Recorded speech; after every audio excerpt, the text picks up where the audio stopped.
Hello there. Have you been? Hey Ryan, it's been a while. By the way, what's this important news? Listen up. Believe it or not, your dear brother's finally getting married. No way, congratulations! My name is Cindy. I live with my husband Alex. We live quite a distance from our hometown within plane travel range, so we don't get to see our families often. So I got the news of Ryan's upcoming marriage over the phone. Is Alex doing well? If he's not, let me share my happy news with him. I'm sure it'll cheer him up. What's that all about? Well, I think he'll be happy. He's at work right now, so I'll tell him later. I appreciate it. Also, I wanted to check if you could possibly come back home this or next month. Is this about meeting your fiancé? Yes. You guys have the busiest jobs, don't you? That's why I was thinking about scheduling around your availability. Alex and I work in a specific field, where, although we mainly work from home, we hardly have any regular days off. Therefore, when situations like this arise, we usually work ahead to create some free time and plan accordingly. But, sorry Ryan, we're really busy with work at this time. If we can free up any time, it would probably not be until half a year from now. I see. What about the wedding? If you have a tentative date, I can make sure to be free that month. Well, we plan to do it in June, so about half a year from now. It might just coincide with when you're free.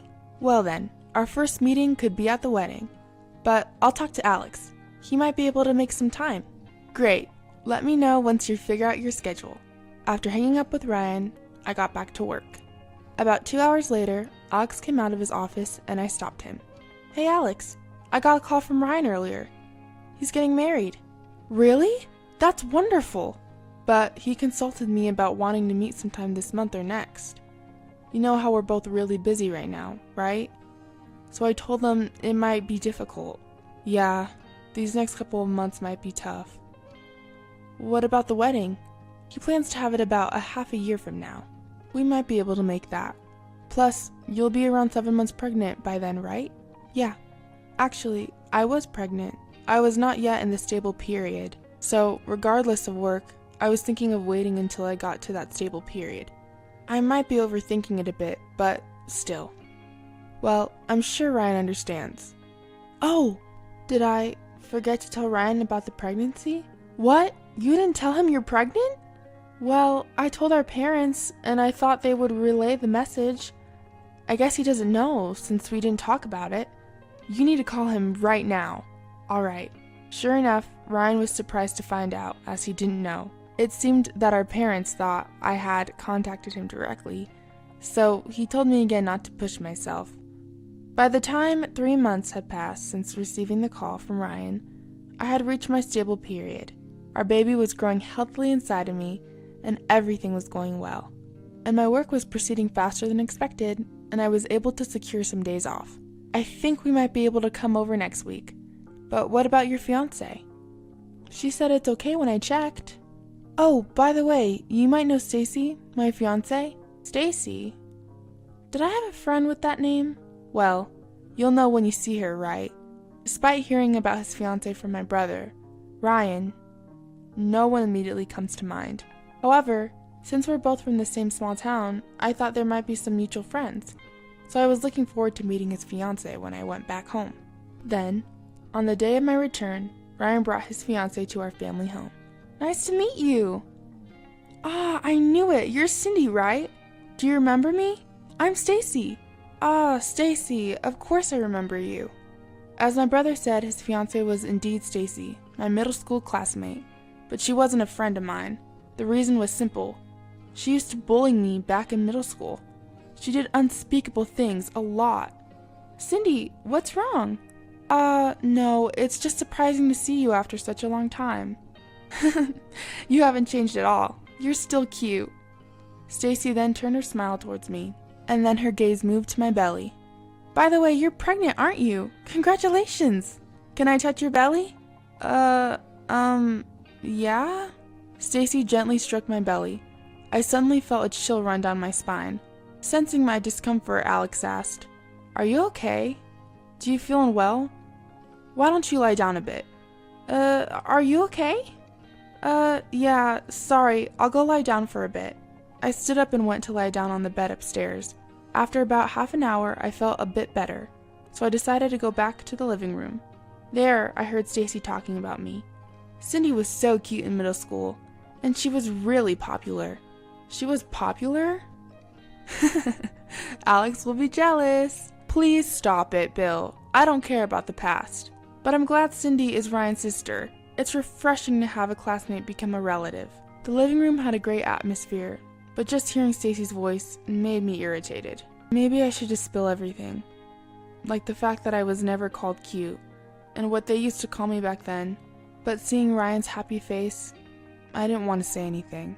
Ah, Sydney, are you okay? Stacy, who noticed me entering the living room, quickly stood up and came over to me. Aw, sorry for making you worry. I'm fine now, thanks. I'm sorry too for not noticing. I've never seen this side of Stacy. That's why I decided to think that Stacy had also changed as she'd grown up.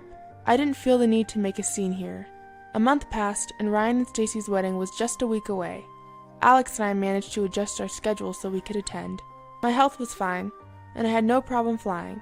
Then one night, I got an unexpected message. Aw, sorry for calling so late. I got your number from Ryan. Ah, I see. So, what's up? I just wanted to check something. Your husband Alex, he's not there, is he? I'd prefer if we could have a two-person conversation, if possible. I found her words unsettling, but with my husband asleep, I asked, he's sleeping right now. But you said it's important? Yes, it's really important. Daisy started to ramble on over the phone. You know, I really think you shouldn't attend our wedding. Wait, why not? You're not feeling well, right? So I'm saying you should take it easy. Anyway, that's what I think. Hold on. We were just talking about me going home already. I'm feeling better now. You can't just spring this on me all of a sudden, huh? What? You're not feeling well? Right. Stacy's questioning hadn't changed since we were young. In that moment, I realized she hadn't changed at all. I appreciate your concern, but I have to decline. I want to see my brother off as a sister. Let's just forget this conversation.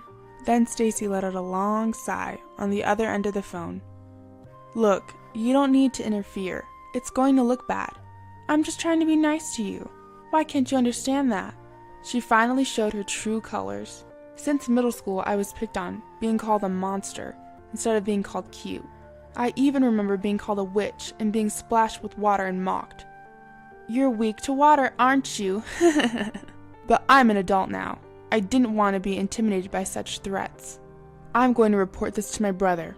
You're going to regret this. I didn't want to see my brother upset, but I thought this was the best decision. But then Stacy burst out laughing and said something outrageous. If you can, why don't you tell him? Your dear brother will lose his job though. Wait, what do you mean? Ryan works at First Publishing, right? That's where my father works. This whole relationship came about because of my dad's recommendation.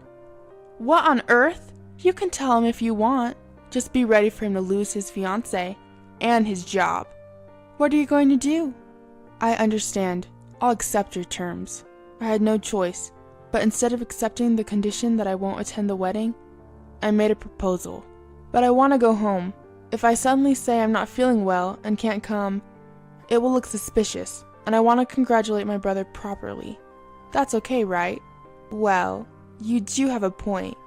Your husband is handsome, so it's more natural if he attends. Alright, you have my permission. Who does she think she is? I held back my indication and hung up the phone. At 11 o'clock at night, I quietly sobbed. From the next day on, I masked my sadness so as not to show Alex. Then I received a work-related call. Actually, I was planning to stay at my parents' house for about 3 days before the wedding day, during which I had arranged to have a meeting at their place. I had to attend no matter what, since I was going home anyway. And so, I returned to my parents' house the day before the wedding, and the day finally came. On the wedding day, I was at the wedding venue. Alex went to use the restroom, and I entered the venue slowly. Suddenly, "Hey you! Why are you here?" Stacy approached me at the entrance of the wedding venue and whispered to me. She approached me so as not to be noticed by others and whispered in my ear, "We didn't prepare a seat for the monster. Go home." At the moment when I thought her cruel whisper wasn't heard by anyone, "Teacher, thank you for coming to my daughter's wedding today." Stacy's father greeted me with a smile. Stacy turned ashen when she saw this. Dad, you know each other? Hey Stacy, never mind that. What are you doing here? It's disgraceful for you to be here in your dress before the ceremony. I just peeped and saw Sydney was here, so... I'm sorry about my daughter. She can be a bit unsettled. No need to worry. We were classmates, so I understand. I returned the sentiment with a smile. Stacy was also smiling at me, but her eyes were not laughing. Is Alex here too? Yes, he is. He's just in the restroom. Really? Well, I'm glad to hear that our children are getting married. And we're becoming relatives. Both of you are our company's top creators. I'm proud of that. Oh, please don't flatter us. What does that mean, top creators? Don't you know? Cindy is a famous comic artist, known as Cindy Lim, and her husband is a famous mystery novelist, Mr. Alex Martin. What? I didn't know. We as a couple are thriving as creators. Unfortunately, we have so much work that it's hard to take days off.